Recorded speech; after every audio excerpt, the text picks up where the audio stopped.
All right, we'll go ahead and get started. Good afternoon, everyone. My name is Margaret Jordan. I am the committee chair for Women in Transactions Committee of ACG Cleveland. Thank you all for joining us today. We're really excited about this program. We have a wonderful group of panelists that are going to talk to us about the path to serving on corporate boards.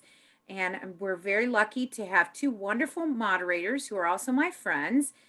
Judy Bodenhamer, the co-founder of the Client Experience Institute, and Linda Olejko, the business developer and business development managing director at the Glen Mead Trust Company.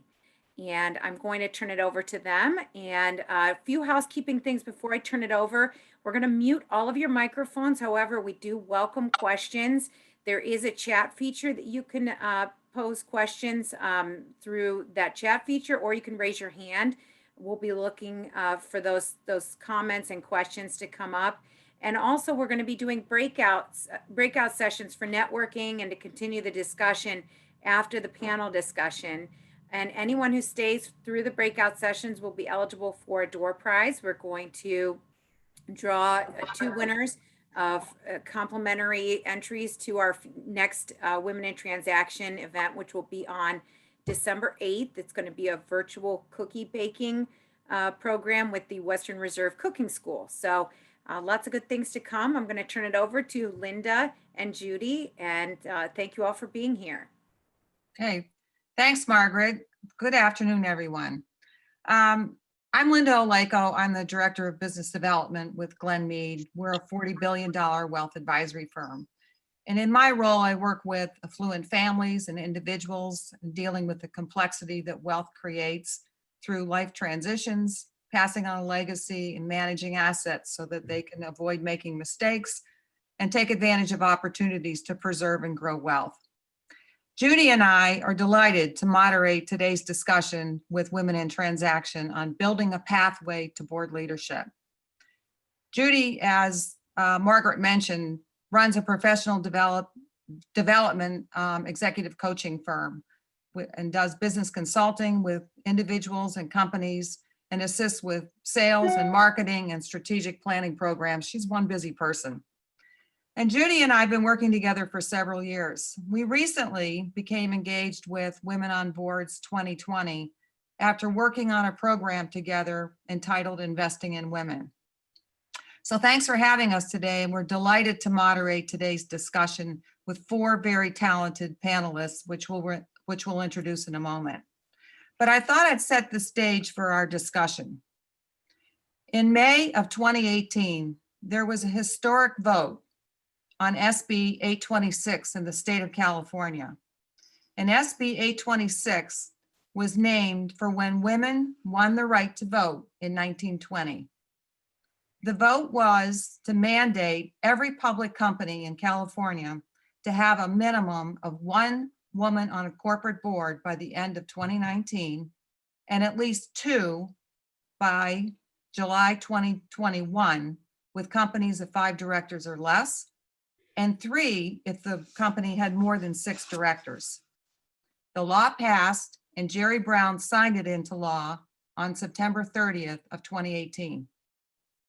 Media outlets published pieces rallying against the bill.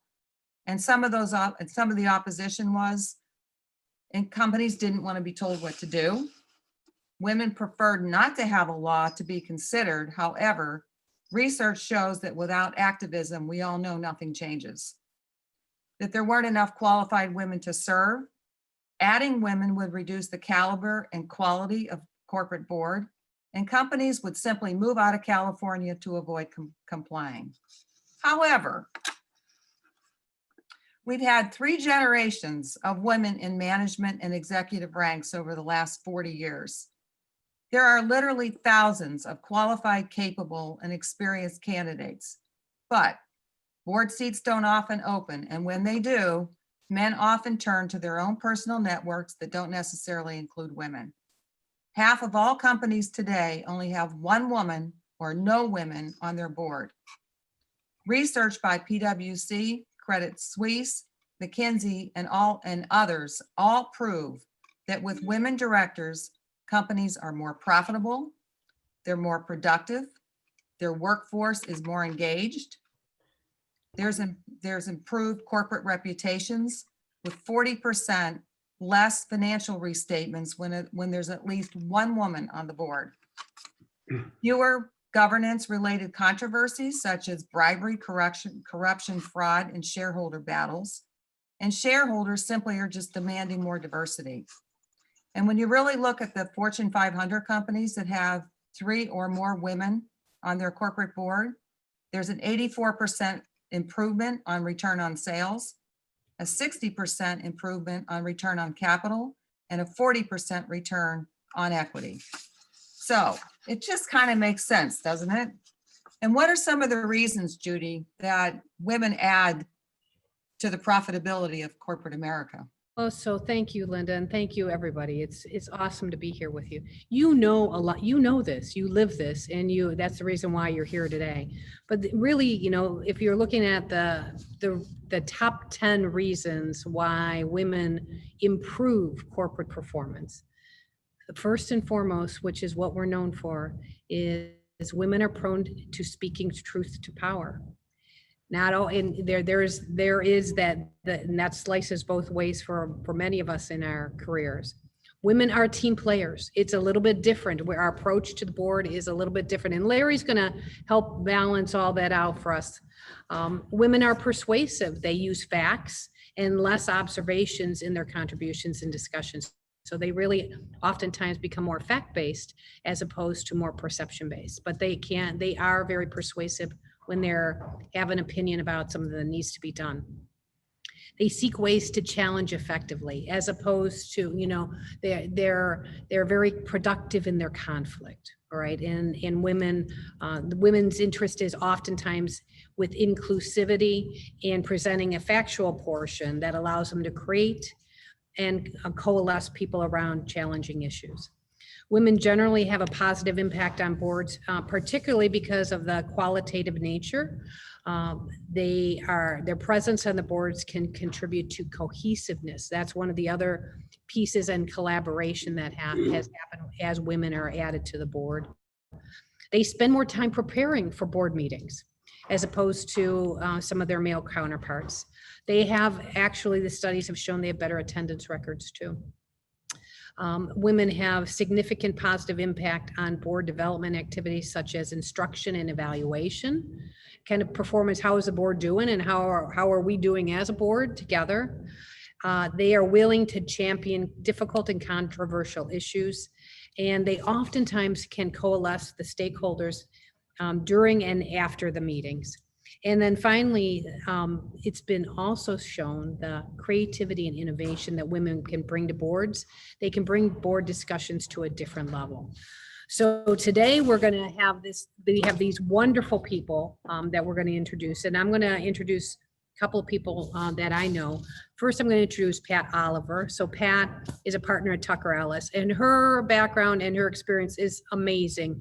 We are just going to talk a little bit about some of the things that she's on the board of Civista in the Beck Center. She is known and has published publications and is renowned in her space as it relates to topics on banking, board engagement, and M&A. And you're going to hear a lot of wonderful things from Pat. Pat's got so much to contribute and with her experience. And then I'm also going to introduce Larry Goddard. Larry and I know each other from way back, right? Mm-hmm. And we've had the opportunity to work together on mutual clients. Larry's the CEO of Parkland Group. He serves on the board of Ogilvy Norton, Energy Focus, and Waco International. He also is on one private company statutory board and is on several additional private companies. So he has got a depth and breadth of experience in working with boards, and it's going to be able to provide our male perspective to the group. So bravo for being the courageous guy to join us, Larry. Thank you so much for always being the role model for us. Linda, I'm going to turn it back to you to introduce our other two panelists. And I have the privilege of introducing Gina France. Gina is the founder and CEO of France Strategic Partners, which is a corporate strategy and transaction advisory firm. Gina's on the boards of Huntington Bank, Cedar Fair, CBiz, Bank of New York Mellon Family of Funds, Baldwin Wallace, and Dance Cleveland. And Lori, I've known Lori for a long time. Lori serves on the board of Vitamix and is a member of the Audit Finance Committee. She's on the audit committee of the Cleveland Clinic Foundation and recently has been asked to serve on the board of a private company in Wisconsin. Is that correct? But I don't think we can say who it is yet. So we have a number of questions to get through. And the first question, we're going to direct to Lori and Larry. And would you please describe to us the different types of boards and how they differ? Advisory boards, statutory boards, and public and private nonprofits. Laurie, you want to go first? Sure, I'll kick us off. It's great to be here and see everybody, and it's a great topic, serving on boards. One of the things we wanted to do before we frame our discussion is to talk about the various different types of boards so that we can all align around the terminology. There basically is two buckets of boards. You have the one bucket is the nonprofit boards, and those are the boards where typically the board members are volunteers. They typically are not paid. And then you have the other bucket where you have board positions in for-profit businesses. And that bucket is further broken down into two other categories. So you have the statutory, or sometimes called fiduciary boards. Now, every publicly traded company has a fiduciary statutory board. And then you have privately held, maybe family-owned companies. And on those particular companies, they sometimes have a true fiduciary board, or sometimes they have an advisory board. And the difference between a fiduciary statutory board and an advisory board is that the statutory board is a legal situation where the board members have a fiduciary responsibility to the organization as well as the shareholders. And typically in publicly traded as well as family owned or privately held, most of the times those are paid positions. And then in an advisory board, there is not the legal responsibility of the advisors. Sometimes these are paid positions. Most likely they're not paid at the same level as a true statutory board member, but a lot of times there's businesses, maybe smaller businesses, that have an advisory board, which is made up of individuals who, come to them and advise them on various different matters. So Larry, you can fill in the blanks for me. Thank you. And it is a great pleasure to be here with all of you. In fact, every company has to have a statutory board. So every private company has to have a statutory board. But in most private companies, it is really made up of insiders. I'm going to say probably 90 to 95% of private companies, maybe even higher. The only people on the board are insiders. So, now many private companies also have advisory boards. So a statutory board is a requirement. An advisory board is optional. And advisory boards are usually put in place to help guide and counsel and advise the CEO and the management team to improve the business. Statutory boards are decision-making, and they are the ultimate governing body of the organization. Advisory board doesn't make any decisions. And so for those of you who want to be on a board, they're going to be, public company, great if you can get on a public company board. A lot of risk and responsibility on a public company board, but it's a wonderful experience. But in private companies, the vast majority of opportunities, I'm going to say 90 to 95% opportunities are going to be on an advisory board, because most companies today are opting for an advisory board rather than a statutory board. And the primary reason for it is that there's no fiduciary responsibility and almost no risk for members of the advisory board. And the owners of the company don't have to worry about getting outvoted by their board and legal restrictions. So for all intents and purposes, unless you're getting an opportunity to be on a public company board, the vast majority of opportunities that you're going to find will be advisory boards. Now, obviously, there are also nonprofit boards. And, in that case, if you're on a nonprofit board, you are in a decision-making role and you are the governing body of the organization, usually called the board of trustees. And that's also a tremendous amount of responsibility with almost no pay. Usually no pay. Advisory boards almost invariably do get paid.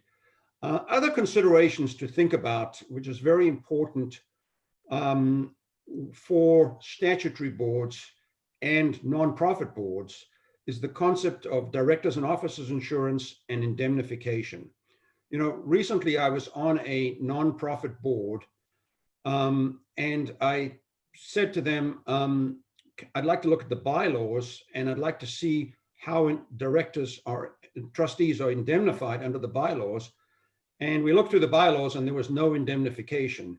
I also asked them if they had D&O insurance, directors and officers insurance, and they said no.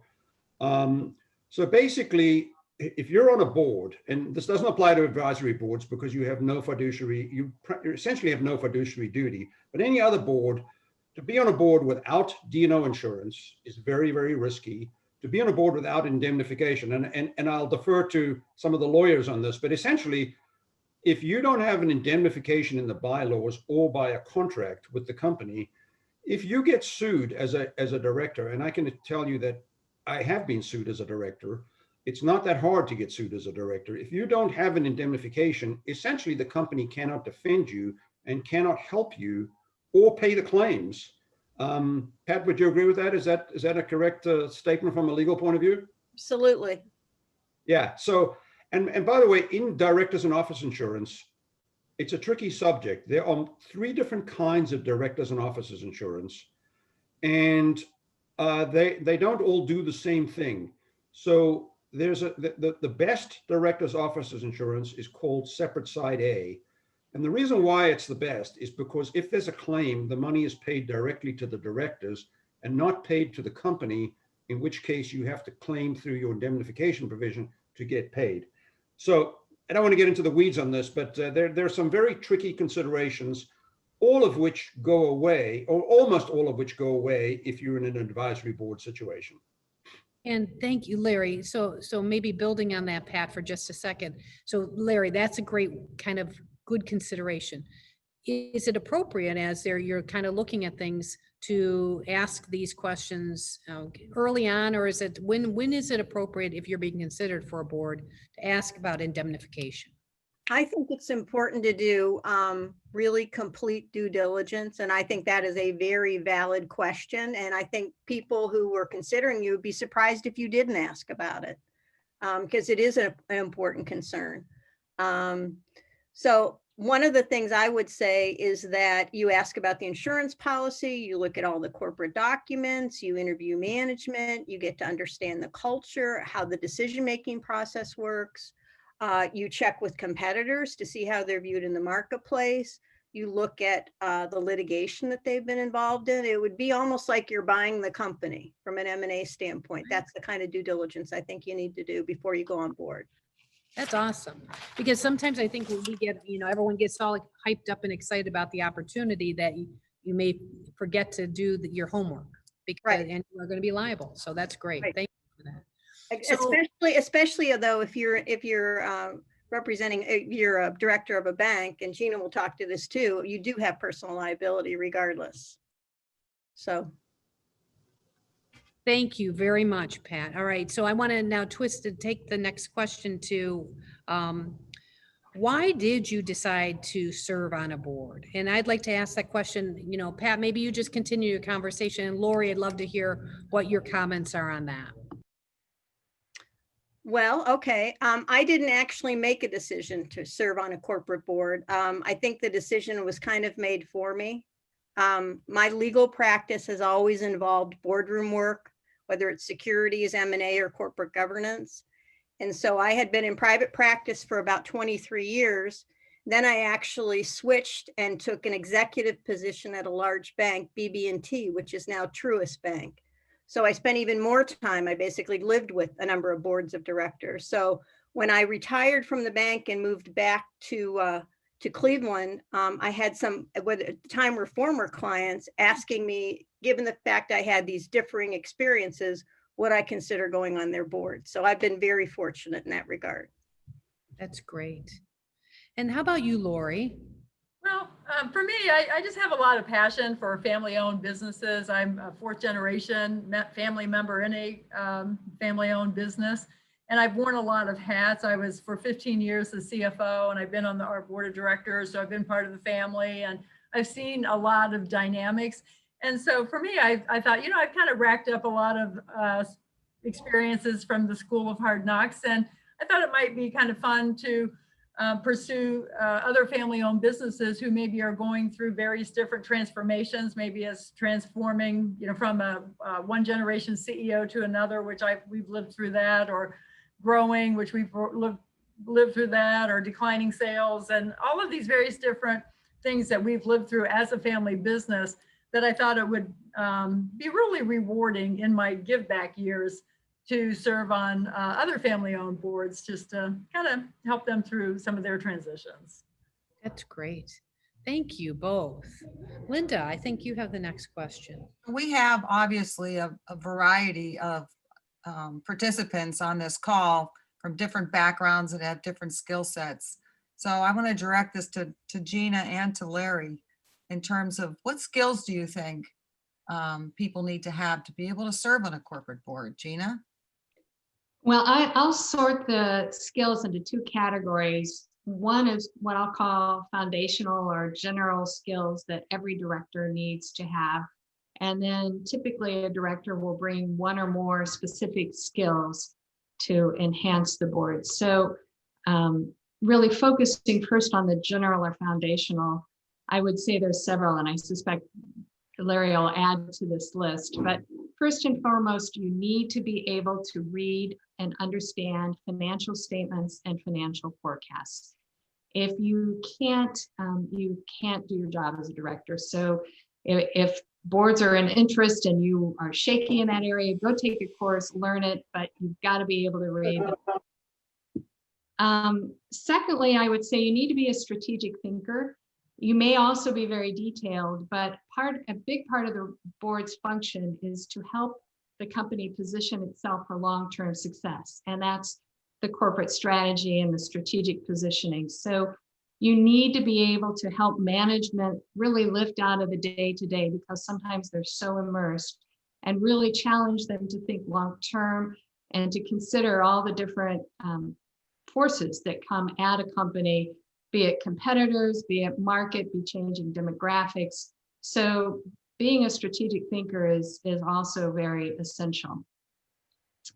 I'd say next is the ability to help management make decisions and develop action plans. So you see a lot of information in your role as a director, and so it's your job to help management synthesize that and determine really what is this saying, and then what is the company's response going to be, and how are they going to act? When is it going to be done? Sometimes it's that board accountability of ensuring that the action plan has been executed, or having to come back and say, well, we didn't get it done. So really helping management make and execute decisions. And then finally, on my list of the general skills would be the ability to work collaboratively. And that is no small important point. That is a major point.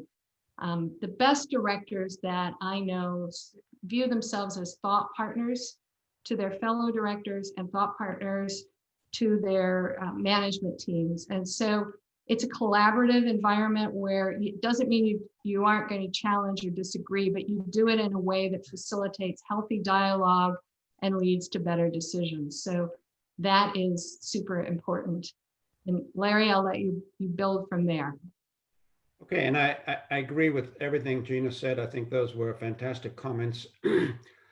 Some boards look for board members with specific skills. So they're going, for example, sales and marketing skills, deal related skills, HR, operations.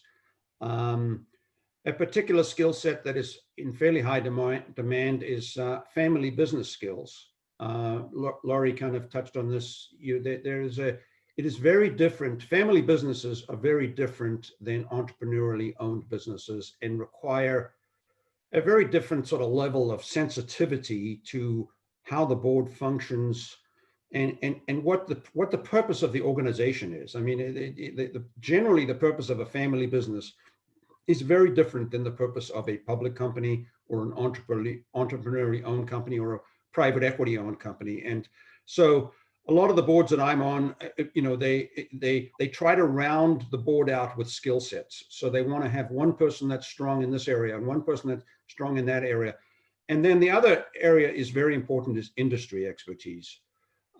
So for example, I was helped forming a board of a company, and they wanted to have somebody that could speak to their customers' position, but they didn't want any of their customers on their board. So what we did is we picked a sister industry and picked some customers from an industry that looked very much like the industry that we were in, and brought one of a customer in that industry onto the board to bring the customer's perspective. And so that was incredibly valuable. So, you know, it really, it's a breadth of skills. The general business skills are very, very important.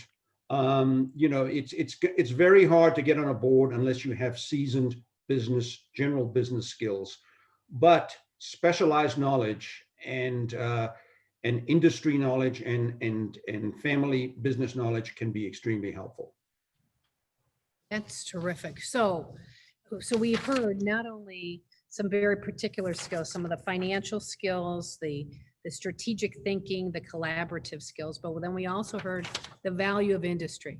You know, very frequently I get asked the question, if I'm not a lawyer or a CPA, is it even feasible?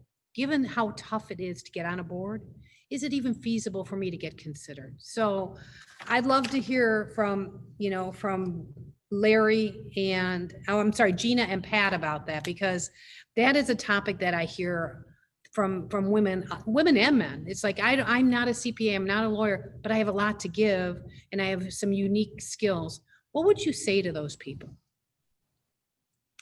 You want to take it first? No, go ahead. Absolutely, you can get on a board. I think and frankly, I'm not a CPA, but I nonetheless serve as a financial expert. So if you've got an investment banking background, private equity, you may well be able to function as a financial expert on a board. But it really depends on what the company is seeking. So often I see people that are invited to join boards because of international experience or operational experience, or human capital is a big one that I think everyone is recognizing how important talent is these days. So human capital, if you've got expertise in that area, and particularly for this group, I think given that you all touch transactions, I think finance and your backgrounds can be a great venue to get on a board. And just to give you an example, when I joined the board of Cedar Fair, their former investment banker and 2 private equity principals were on the board. So there you have it. And neither of them were accountants, or all 3 of them were not the accountant or lawyer background. But companies that are thinking about some sort of transformative transaction, being it getting ready to sell the company, getting ready to do an IPO, is a huge need. Usually that's the time a board is formed. So if they're going to do a lot of M&A deals, I've seen that be an expressed desire. We need somebody who knows how to do deals to help us. So absolutely, you can get on boards. And I think Pat made a great comment. If you're in the boardroom with your clients on these very important transformative situations, so you bring a lot of expertise, probably without knowing it, in terms of seeing how boards operate. Pat? Yeah, I think those are great comments, and I agree. In fact, I would say that sometimes being a lawyer is not an advantage. In fact, there was an ABA group that was formed a number of years ago called Direct Women. And their goal was to take senior women in the law and help position them on boards. And one of the issues they ran into is the old-fashioned feeling that, well, We already have a lawyer. We have a general counsel sitting here. So why do we need another lawyer on the board? So what we're finding is that women were trying to position themselves instead as people who ran major practices, were profit centers in their law firms, did something different, such as what I did, which is I went in-house for a while and was a general counsel, so that people can see you have a variety of skills, so they don't just put you in the lawyer category. So I think it's important to look at your resume and not just look at the career that you're in, but look at the kinds of things that you've done. Whether you're a strategic planner, you've created a new practice, you've come up with innovative ideas. There's lots of things you can sell to potential boards. So to that point, let me ask you, Pat, just to build on that. We've heard people have actually put together board bios and board resumes. Is that something that you would recommend as maybe a thing to do? Gina's nodding yes. Pat, what do you think? Absolutely. And you need to have people look at it who are not your law partners or your Right. partners in your firm. You need to have people who basically are in the business of positioning people on boards take a look, because what your career looks like to you today is very different than what it would look like to somebody else as you explain what you've done over the last 20 years. So definitely the board resume looks quite different than your usual resume. That's great. And that might be another follow-up, Margaret, that that we can talk to the team about, is that is a very different look and feel, because it is much more, as Gina was talking about, and Larry and Lori were talking about, the experiences are different, and it's not where you necessarily went to school, it's what you've done, right? Right, So that's exactly. great. It's building Thank- the skill sets and how you fashioned your career around that. Has nothing to do with it, whether you were an accountant or a lawyer. That's awesome. Thank you. Linda, how about you? You're next. This really opens up some thoughts in terms of, everybody in this on this call is either mid-career or late career, and you start thinking about, what next steps? What am I going to be doing with myself? Am I just going to be playing golf, or am I going to be using, some of the experiences that I've developed over the years and parlay that into something that you can make an impact and can be very, very meaningful. So what do you think about using paid placement services like boardprospects.com? And I'm going to, Pat and Larry, I'm interested in hearing your comments about that. I'm not sure I'm qualified to talk about that because I've never used one. I have represented companies and been involved with companies that have used search services when they're looking for directors, but I've never done that. I've played around with some of those services and had a couple of at-bats, but haven't gotten any actual engagements, board seats. I've obtained most of my board roles from referrals, and also significant number of them are sort of former clients of mine from my consulting practice. But I would not rule out using those kind of resources with appropriate due diligence. I think some of them are actually fairly professional. The ones that I've looked at, I thought were fairly professional. I mean, a lot of them want to charge you a fee and want to spend a lot of time doing training, train you to be a board. So you may end up spending $1,500, $2,000 to get and go through a training program, which some of them are fairly decent quality. But there is a chance, most of them sort of almost, if you believe their statistics, they do find board seats for people. But I would also recommend extensive networking. I think that networking is much more valuable than some of these boards, some of these internet things.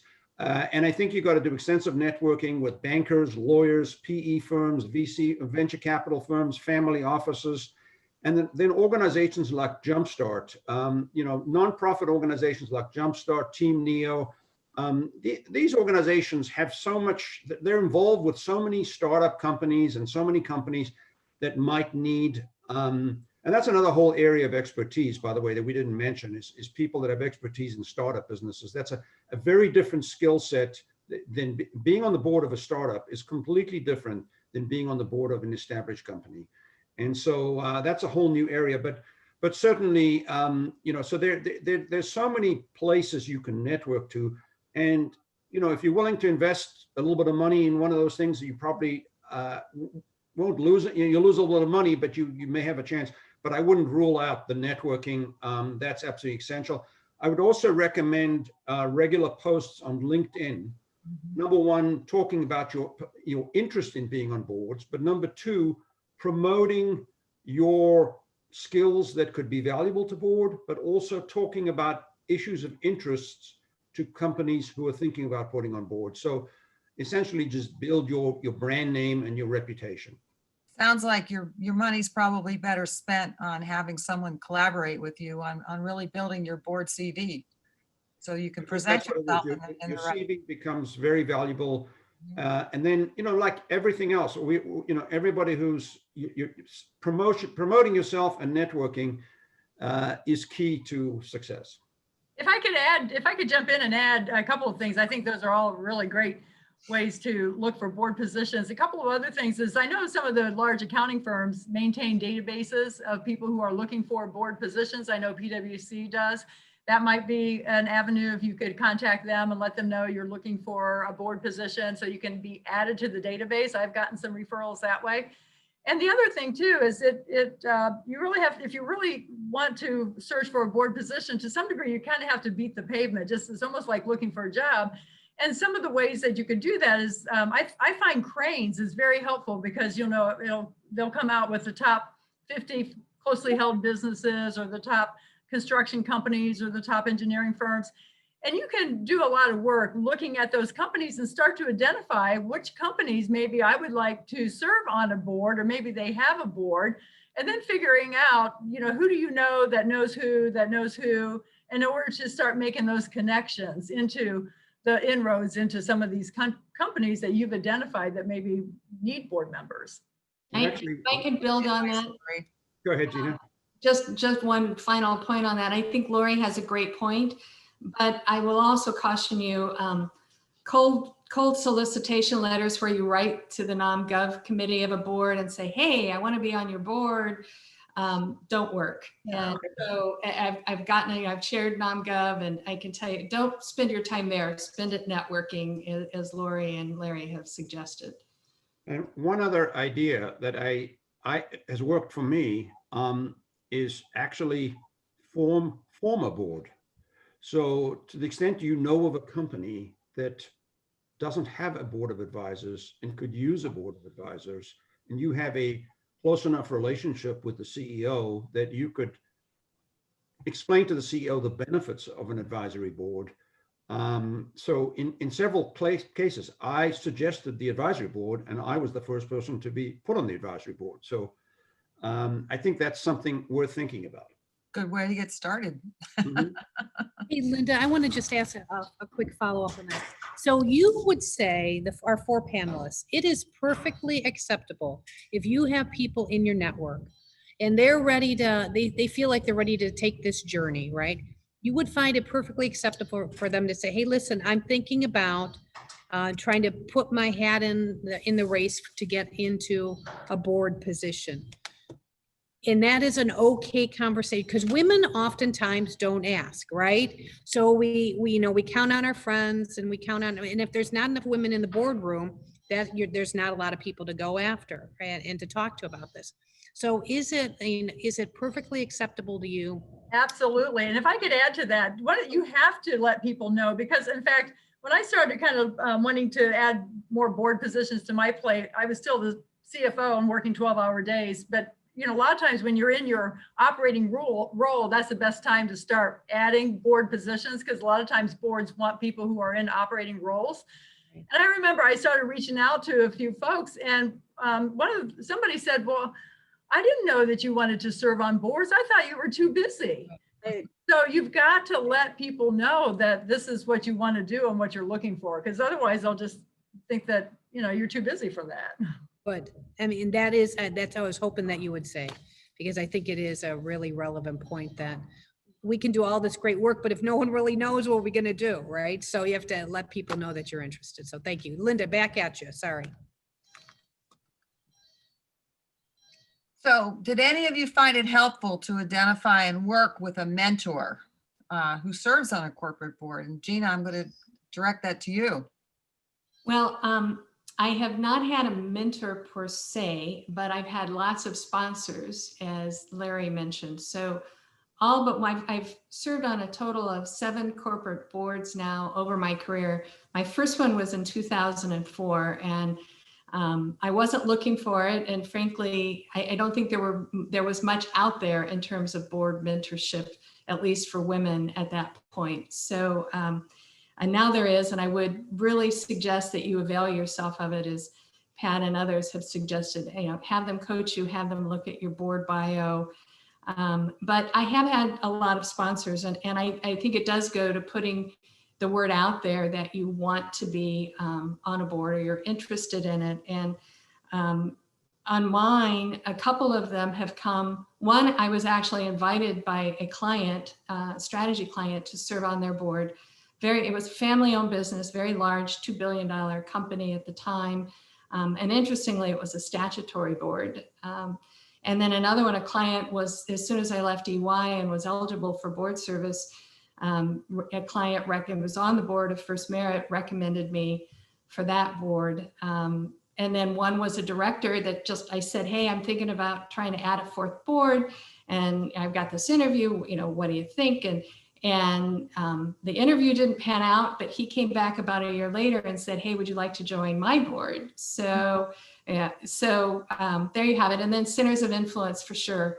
2 of the boards were centers of influence to the CEOs. So absolutely sponsorship, but I think mentorship is really good as well, especially for a first-time director, as you're practicing how you interview and how you present yourself.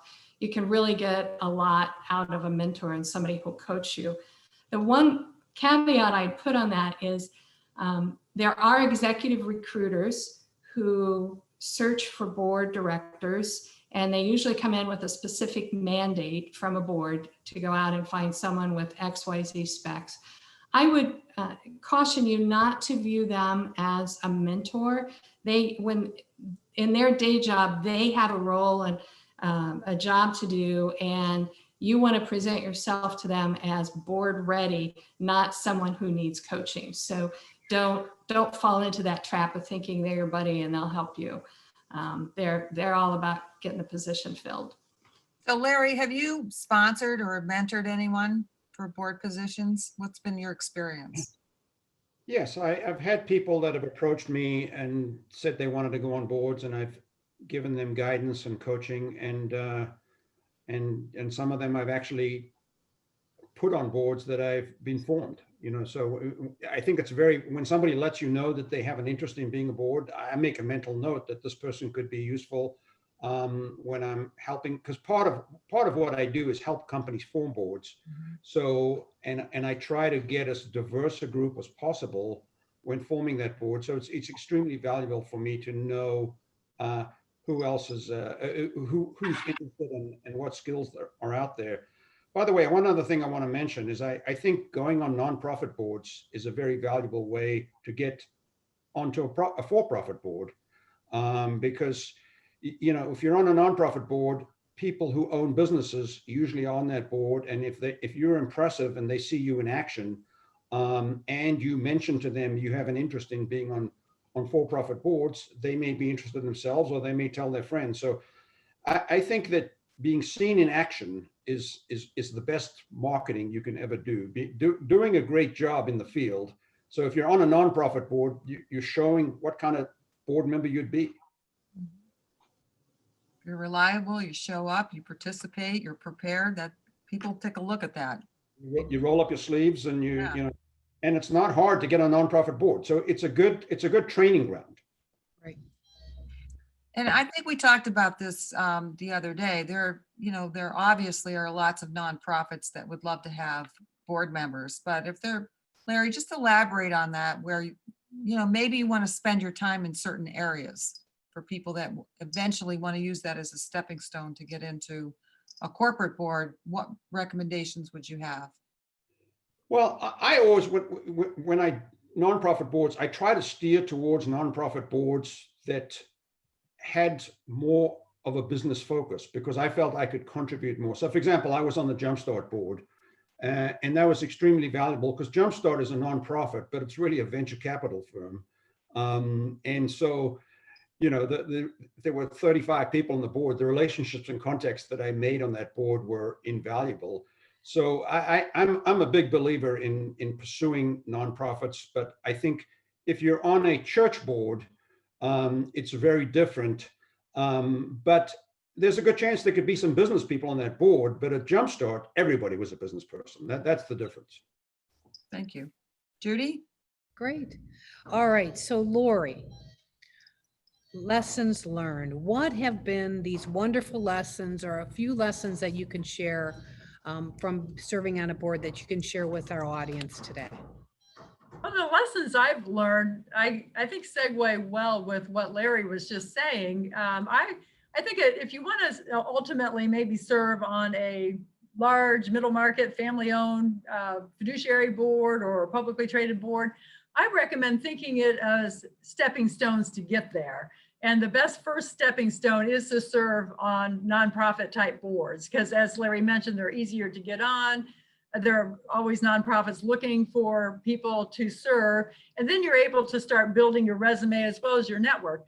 And then once you do serve on a nonprofit board, one of the things that I have found and the lessons for me that was learned, make sure that you aim for a leadership position. Don't just be the person that comes up and shows up at the meetings. Be the one, if you're going to serve on a nonprofit board, be in a leadership position. Position yourself, and it's easy to do that. You just assume responsibilities, head up the fundraising committee, or serve as, you know, when they say, hey, we need some officers, volunteer to be the treasurer or the secretary of the board, or serve on the executive committee. I was on the zoo board committee or zoo board for a number of years, and I was able to serve on the executive committee. As well as be the secretary of the board. It just takes just time and energy and leadership. And so to Larry's point, then people see you in a leadership position, and that's where the referrals are going to come. Another example is I'm on the board of trustees at Avon Hospital. And again, you know, just took on responsibility, volunteered for things. Next thing you know, they asked me to be the vice chair and then ultimately to be on the audit committee of the Cleveland Clinic. So by just taking the initiative, showing leadership, and then to Larry's point, you'll be seen as a leader for your next opportunity as well. That's great lessons learned. Is anyone else, Pat or Gina, anybody have additional comments that you might have there? Lessons learned? Okay. So how about we talk about now, how has serving on corporate boards actually enhanced your career? And have there been any other benefits as part of that? And I'd like to ask that question of Pat and Lori. Well, okay, I'll start that off. I decided not to do board work when I first left BB&T, and instead I came back and went back to private practice. So I held off doing the board work. But about 3 years ago, I decided that while I was still actively practicing law at Tucker Ellis, I would take my first board position. And the firm was very open to that opportunity. So I'm not sure it enhanced my career, but it kind of made it evolve into this other situation of being a board member, a corporate governance advisor. So when I retire from Tucker Ellis this year, I hope I can spend more time doing board work, but I was happy that I've actually been able to do some for 3 years in addition to the time I spend with boards in my practice. So it's just kind of extended my career. And by the way, I still have time to play golf.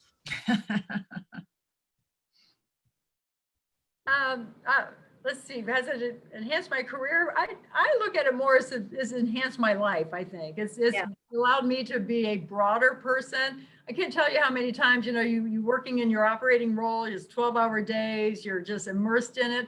And then to have the opportunity to go to your nonprofit board in the evening. I was on, like I mentioned, the zoo board. I just love being on the zoo board. It was completely different talking about animals all day after, you know, being in the business role. And just to be able to broaden your outlook, be able to give back to something in the community really broadens, and I think adds to your life, the fullness of your life. So I would see serving on boards, whether it be statutory boards in another business or nonprofit boards, it's just simply, you know, adding to that wealth of, you know, life fulfillment. So then that also leads to maybe just kind of building on what you both have shared with is you should choose boards that you want to pursue that you're going to have some affiliation or affinity for, right? Or that you care about, because that's where passion comes, right? And feeding that and having that help to fulfill what your some of your life areas and kind of the goals that you have. I think that's also a really important point that you all raised. So that's great. So I think, Linda, you've got our next question. So Larry, being on 7 boards, how much time does all this take? Well, that's different. So firstly, public company boards can be an extensive amount of time. You know, you can count on, I would say, in a public company, 2 to 4 days a quarter minimum on a public company board. Tremendous amount of prep, you know, because in most public company boards, you're not only on the board, but you're on 1 or 2 committees as well. So they're not just board meetings, but they're committee meetings as well. There's a tremendous amount of preparation and reading in advance of meetings, board books, 10Ks, 10Qs, annual reports. You know, that you have no idea how long a 10K is. And, you know, as a board member, you're kind of expected to read that stuff and find mistakes, because there are mistakes in them. And, you know, so it's a lot of work. And if you get if something happens in the company, there's a big crisis or a big opportunity, an acquisition, or even worse, a takeover bid. One of the public company boards I was on was subjected to a hostile takeover bid. And, you know, that not only was that a tremendous amount of work, but it was also very, very sort of scary because you know, unless you really know what you're doing, it's pretty scary when you got I had New York raiders calling me on my cell phone in the middle of the night, threatening me. Oh. So it's time consuming, but it's also, you know, it's not that much fun when it gets to that level. If you're on a private statutory board, a real private statutory board, I would say it's about somewhere between 40 to 70% of the time involved in a public company board. And it's going to be closer to the 70% if they have real governance and real committees. I have been on some private company statutory boards that had real governance, especially ESOP companies. You know, if an ESOP company tends to function almost like a public, it's a private company, but it sort of looks a little bit like a public company because they have multiple shareholders and they have to sort of be very careful to play by the rules.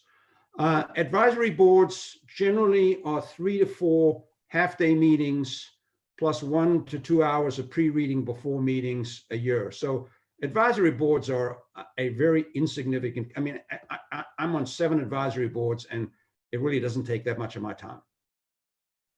So showing up is half the battle. I know, Gina, you had some comments the other day about that. But it's so much better in days of Zoom, you know, to show up in Zoom. Right. You don't have to drive there. Right. It is there. Yeah. I think Larry said it well. Corporate boards that are public are an entirely different animal. And I spend it, basically my occupation now is professional director. I, you know, have in Europe, they call it having a portfolio of boards. I maxed out at 4, and I can tell you I would not want to take on anymore. And the other component, I think no matter the board that you're on, it is significant to know that you're expected to be available if a crisis hits. Right. And, you know, that, you know, generally isn't good news. So, you know, if you're on a family board and, you know, something happens to the CEO, you've got to be available for calls. You know, there's a whole myriad of things that can happen. COVID increased the level of work massively, you know, if I think for most directors here. So, but Larry summed it up well. Great. And, you know, and it's an interesting perspective because many people have, you know, they think that we can do this and do our full-time job, which is also 2 jobs already, right? So doing this on top of that, you have to keep it in perspective. And that is an excellent point that your day job could get in the way of the fact that right now, if you have a crisis and you're a director, you really do need to be available. So something to be mindful of for all of us as we're thinking about that. So that's great perspective. Thank you so And much. it's not just true for corporate boards. I mean, if you look Right. at the impact this pandemic has had on nonprofits, it's an incredible time commitment if you're in a leadership position of a nonprofit that's trying to work its way through this situation and not sure how they're going to keep the doors open and moving forward, you know, to have some strategic goals. So all of the work that you've done over the years in terms of nonprofit work really comes to bear during a pandemic in terms of being creative and being on board and crisis management 101. Right. Excellent point. Something for us to really think about as we're looking at our availability and how we want to build this into our careers. So let's talk about kind of the topic that sometimes makes us uncomfortable, which is compensation. So, you know, first of all, is it okay to ask about compensation? Can you negotiate compensation as it relates to serving on a corporate board? Are there considerations that our audience should be aware of?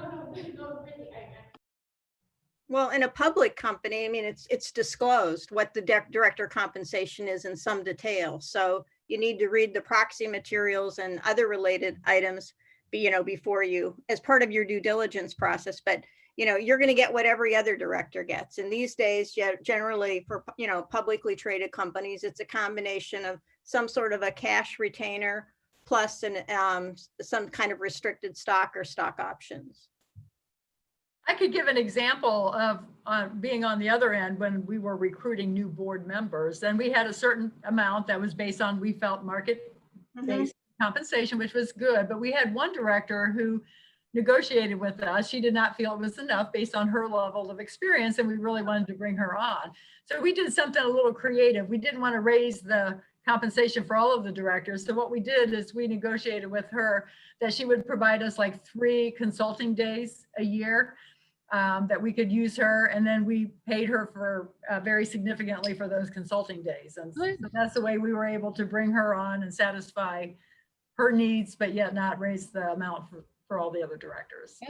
That's great.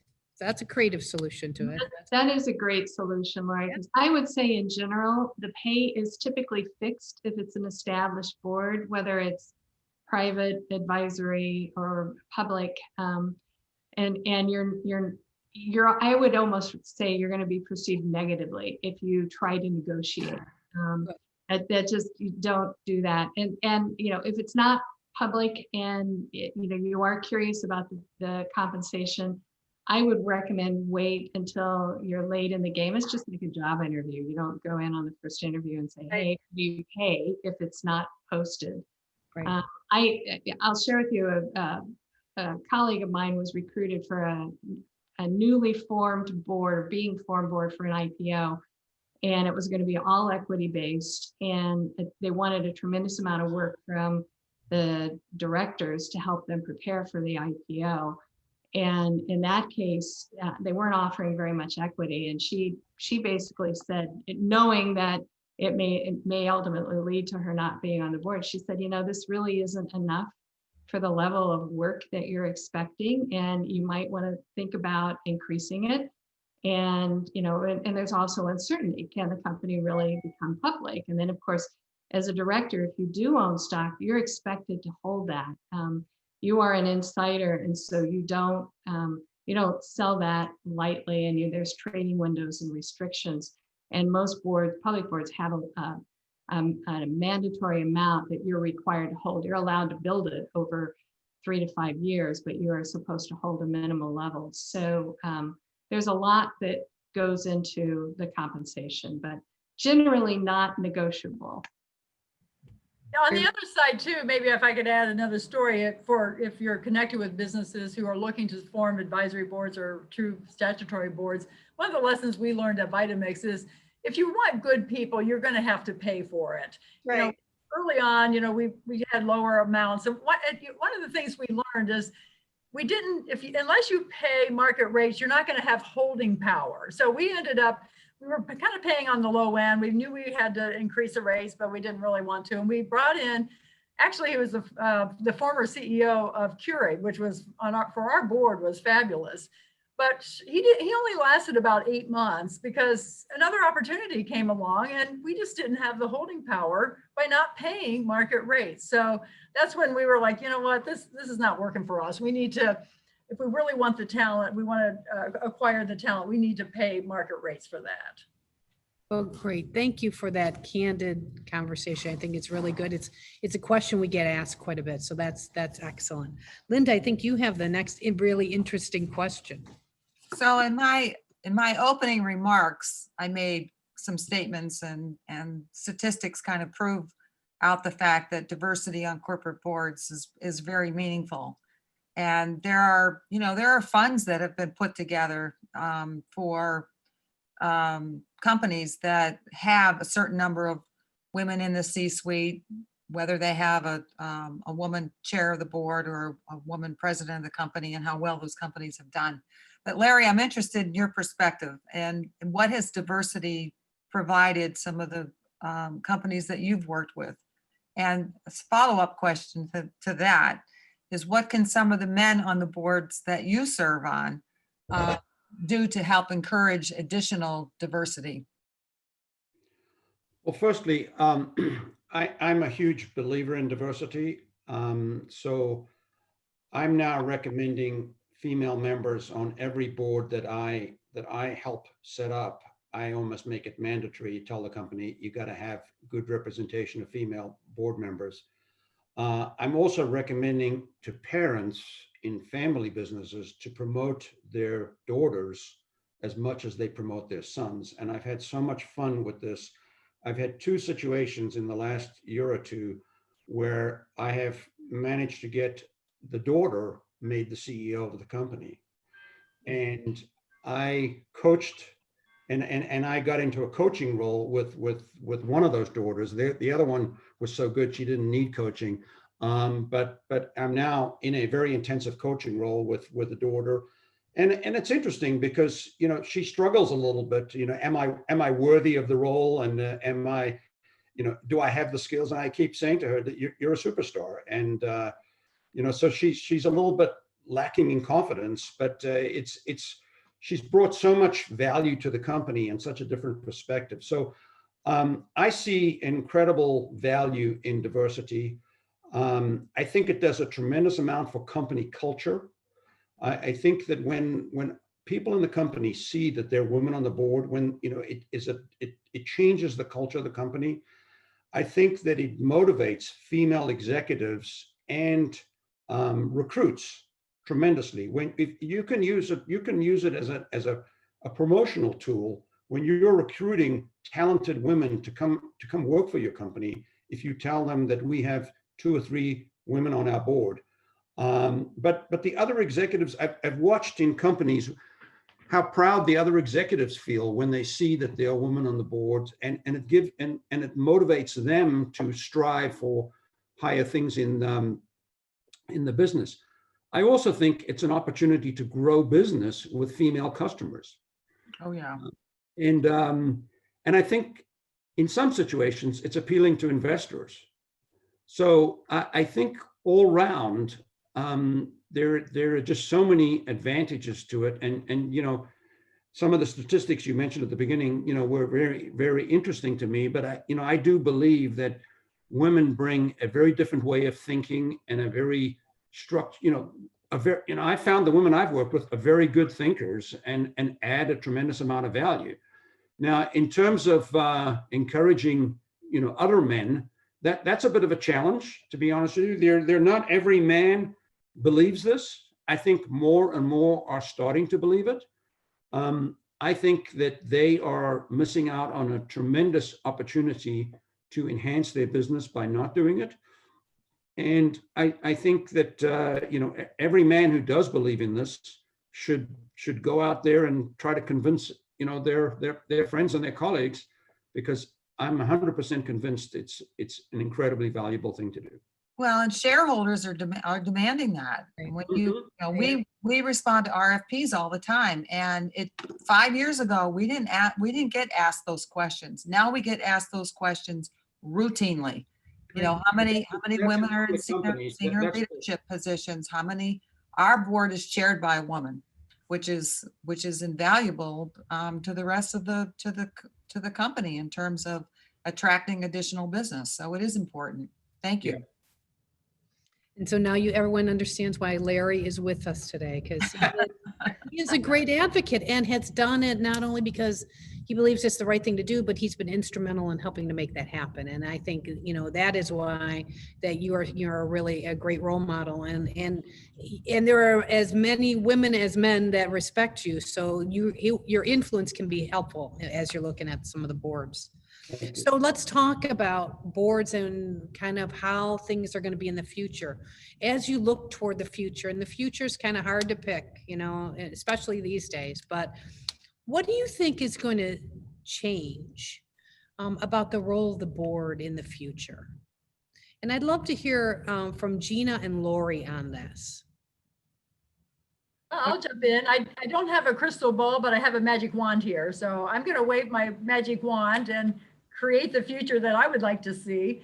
And it touches on a little bit of what Larry said, is I am amazed at how many privately held companies, especially even middle market, family-owned businesses, that don't have much of even an advisory board, much less a fiduciary statutory type board with outsiders on it.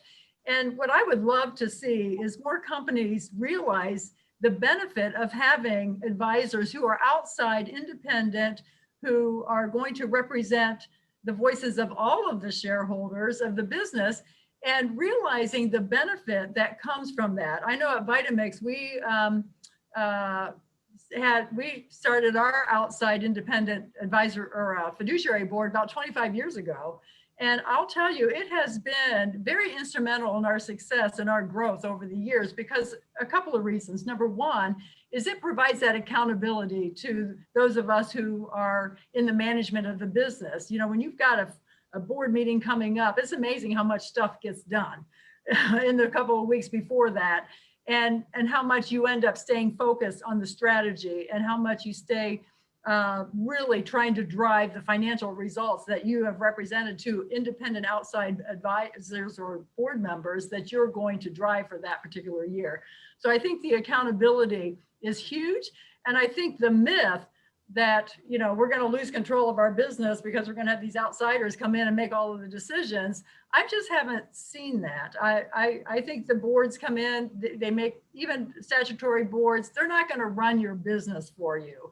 But it is collaboration, it is working together. And I think that a lot of owners are afraid that they're going to lose control, but I think if it's structured correctly, that won't happen. But yet the benefits of the accountability will. That's great. Thank you. How about you, Gina? Yeah, I think that the level of what I'll call pure board work is probably going to continue to be about the same. And that varies on the type of board, so the core work. But I do think as we move forward, we're going to continue to see the expectation that directors will stay very well informed in a broad basis. So not only on the particular industry, but what's going on in adjacent industries, because often those trends will ultimately transfer over to your business. What's going on even in completely unrelated fields. So, and you know, being on a bank board for a long time, we've been watching Amazon very, very closely for a very long time, even before PayPal was formed. So understanding that, you know, government regulations, I think, are going to continue to go up, cyber, ESG. So I think there's going to be, board members are going to need to play a broader role to help their companies really advance. So that puts extra work on the directors to do that outside thinking, reading, studying as well. And then I think the other thing that I hope will happen is, as the recognition for diversity on boards increases, and ISS, by the way, is now inquiring of that of all of their public companies that they evaluate. So good pressure there. As that happens, I think we're going to see more first-time directors go into the boardroom because there just aren't that many sitting CEOs or retired CEOs that are female or divorced in other ways. So I think I'm hoping what will happen then is that directors are asked to serve as mentors for the new board member. I mean, new board members always go through an orientation, but I think you will see the expectation that directors will help develop new directors as well as diverse leaders in a business. And that's going on right now in spades. So that's another role as a director that I think will advance, will evolve and continue to grow over time. Thank you. Well, even just like Larry was talking about the development of the daughter who is becoming the CEO, that might be a great role that the board can help to facilitate as that person continues to grow. That's great. Anyone else? Anyone other comments about kind of the future, the crystal ball of the board role in the future? One thing I would add is I think that for companies that have had these old-fashioned nominating committees where they just re-elect the same people year after year without really paying much attention to it, I think they are evolving into true corporate governance committees that have an active role and are taking ownership for things like cognitive diversity and director succession planning and committee succession planning. So I'm seeing a real change in those groups when I encounter them in terms of wanting to know more about what ISS says, what BlackRock's saying, what's the world saying about diversity, how do we define it, how do we do it, how do we put an action plan in place. So diversity has been talked about for years, but I think we're actually at the point now that the forces are in favor of something actually happening with it. Excellent. Thank you. As per Larry Fink's letter to corporate America, we're watching. Absolutely. Just watching, yes. So before we go to the break rooms, I'm just going to offer one final question to each of you. And what are the top 2 recommendations you have for the best ways that someone should prepare themselves to join a corporate board? Lori, we'll let you get started. Oh, well, let's see. The couple that I had jotted down, I think we already covered. So I'll just mention them to reiterate, is to think stepping stones, build your resume over time. You make sure that you don't spread yourself too thin so that you can serve in leadership positions in whether it be nonprofit or other boards so people can see you operating as a leader. And then definitely get help, professional help with the CV, the coaching, the mentoring. And keep your network up, I would say. Thanks. Pat? I think that you should look at every opportunity you have to be on a board as an opportunity to get on your next board. So if you're in the nonprofit community, as we've said before, there are business leaders who are also on that board.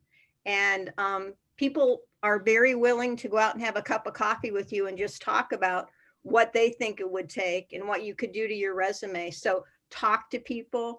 Cleveland is a very friendly community. I mean, when people call me, even though I don't know them, but somebody else said, well, go talk to her about this, I'm very open to doing that. I think anybody here is very open to doing that. So I think we need to help each other to get there. Thanks. Larry? I would say continue to hone your skills, both your general and specialized skills. Build those skills into your bio. Just keep building your bio. Keep promoting yourself. Network like crazy. Use LinkedIn, and just let the world know you're there. And then also, as I mentioned before, if you know a CEO, try to persuade him to start a board, and him or her to start a board, and be the first person on the board. Good. Think big, right? Mm-hmm. Gina. We've talked about most of this. First, make sure you're ready. All the points we've talked about throughout this conversation, but the one that I do want to mention that I didn't hear come up is make sure that your employer is supportive of you joining a board. Some have prohibition and others may not want you having to step out of the business multiple times a year. So make sure you check with your employer early on before you really start networking.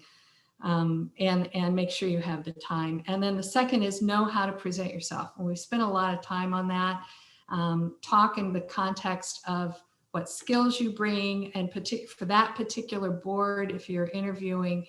And the one thing that I would tell you is it's all about what you can do for them, not what they can do for you. So never, ever say you want to go on a board because you want to learn what it's like to be a director.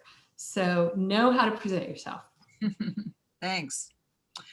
Well, I think there was awful lot of great advice out there today, and certainly a lot of fodder for future meetings with this group, because if there's an interest level, I think there's a lot of work that people need to do. And I think the first part of the conversation is just even thinking about, am I capable? Do I have the skill set, and how do I elevate myself?